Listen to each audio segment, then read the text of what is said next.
Espectadores, ouvintes. Senhor presidente, as instituições estatais brasileiras atualmente não gozam um bom conceito.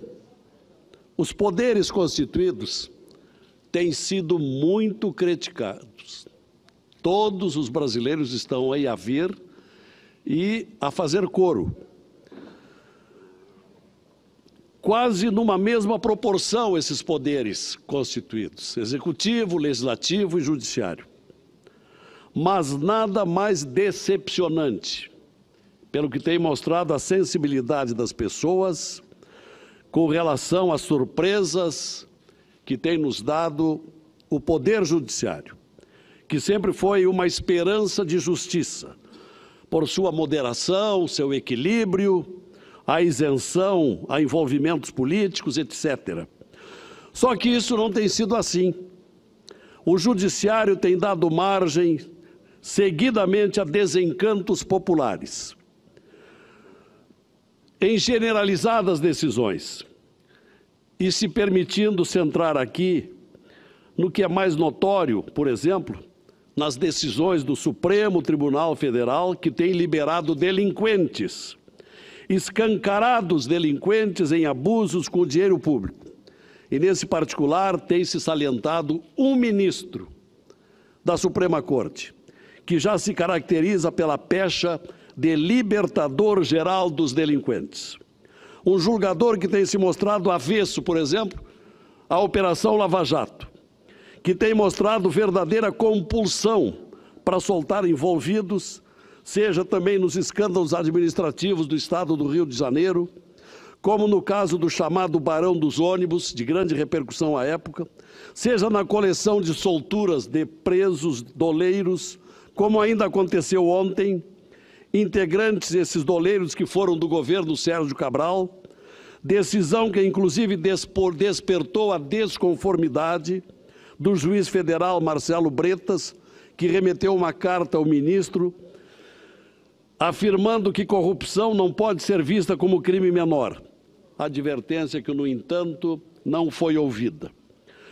Um outro libertado tinha sido flagrado por fraude ao sistema penitenciário. São muitos os casos de decisões monocráticas, entre elas o caso do notório acusado Paulo Preto, que foi preso, poucos dias depois solto pelo mesmo ministro de quem falo, o acusado preso de novo por ordem do juiz Bretas, do Rio de Janeiro, mas solto de novo pelo mesmo ministro libertador de delinquentes. Todos já perceberam que falo do ministro Gilmar Mendes, que até permite um cálculo, qual seja, em 20 dias, Sua Excelência soltou 19 presos, até a semana passada. Pois esse mesmo ministro, que foi presidente por 2 anos do Superior Tribunal Eleitoral até o ano passado, quando o Congresso Nacional aprovou uma lei pela realização do voto impresso no pleito de outubro próximo. Senador Lazier. Eu quero primeiro cumprimentá-lo pelo pronunciamento, especialmente por essa parte que Vossa Excelência está entrando a respeito do voto impresso. Quero lembrar também que os peritos federais estão aliados nessa causa, porque para eles a prova material da segurança de um voto e da lisura de um pleito está exatamente na impressão do voto. Então, temos um grande aliado nessa causa que a sociedade toda quer, que é a impressão do voto. Lamento que a Procuradoria-Geral da República não entenda que isso seja uma quebra de sigilo do voto. Não é nada disso, é apenas a confirmação e ficará dentro de uma impressora guardada para uma eventualidade de ter a prova material se houver uma fraude numa eleição, o que já aconteceu em nosso país. Então, parabéns a Vossa Excelência e aproveito, pedindo desculpas a esta parte breve, para anunciar aqui a presença e a visita que vem conhecer o plenário de representantes da indústria gráfica do nosso Estado e do país. Aqui estão Luiz Carlos Pinheiro, Roque Nochan, Maria Ângela Damoner, Josair Santos Bastos, Bruna Rabelo, Diana Neri, Anderson Nunes, Sérgio Lima e também o Pedro Kleckner fazendo essa visita aqui. Então, muito obrigado ao senhor e dizer que esse setor de gráfico tem muito a ver com a nossa profissão. Como jornalistas que fomos, era tudo que fazíamos, era escrever e a impressão daqueles nossos textos. E temos gaúchos aí presentes também. Muito obrigada pela gentileza. Cumprimentos a todos e particularmente aos gaúchos, nossos conterrâneos, e muito obrigado pelo seu aditamento. ao meu pronunciamento, que vem em boa hora e reforça. São muitas as entidades e instituições que descreem na lisura das eleições sem o voto impresso. Eu peço ao eminente presidente dos trabalhos que adicione o meu tempo ocupado pela senadora. Como um bom democrata que é, sei que vai fazer isso. Obrigado. Pois Gilmar Mendes, senhores senadores, desde o início da sua gestão no TSE, adotou um posicionamento contra aquela lei, a Lei 13.165 de 2015, uma lei, portanto, que já tem 3 anos, e não adotou providência concreta para instalar o processo preparatório para o voto impresso nas próximas eleições.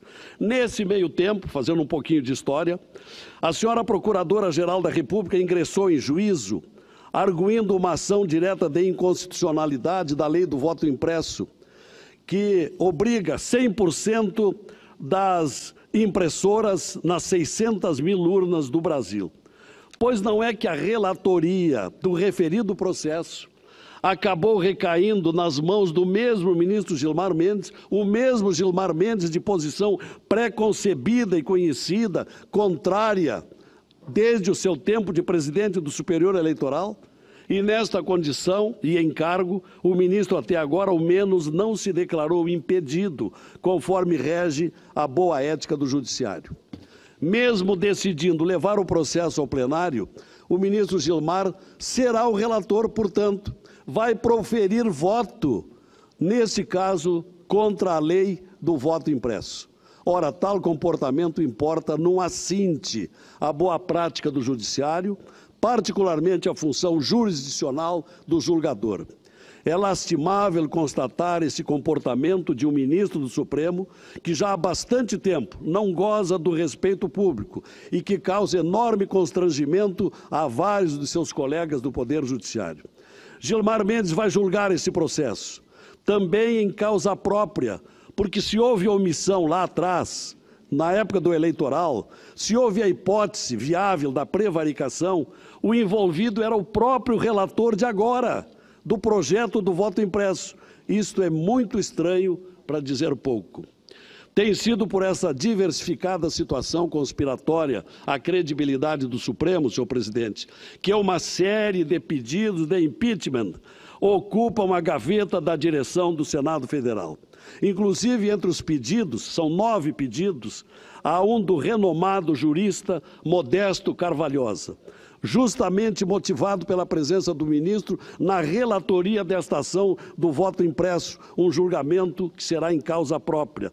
Por esta razão, senhor presidente, eu quero aqui fazer um apelo ao senhor presidente do Senado Federal, o senador Eunício Oliveira, no sentido de trazer para o plenário ao menos um dos 9 pedidos de impeachment reunidos em seu gabinete, para que o plenário do Senado possa também discutir a matéria democraticamente, essa matéria de tanto clamor público, para que não se continue com essas decisões restritas a uma decisão monocrática, antidemocrática, conspiratória ao colegiado de representantes do povo e dos estados.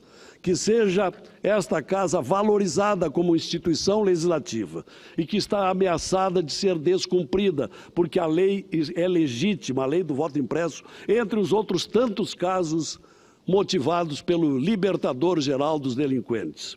Certamente a atitude do presidente do Senado será saudada pela população brasileira, independentemente da votação que venha a alcançar aqui no plenário.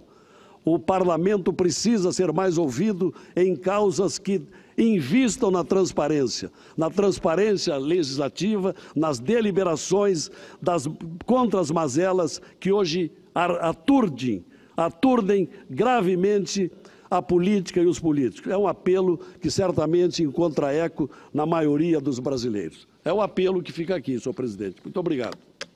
Eu que agradeço a Vossa Excelência.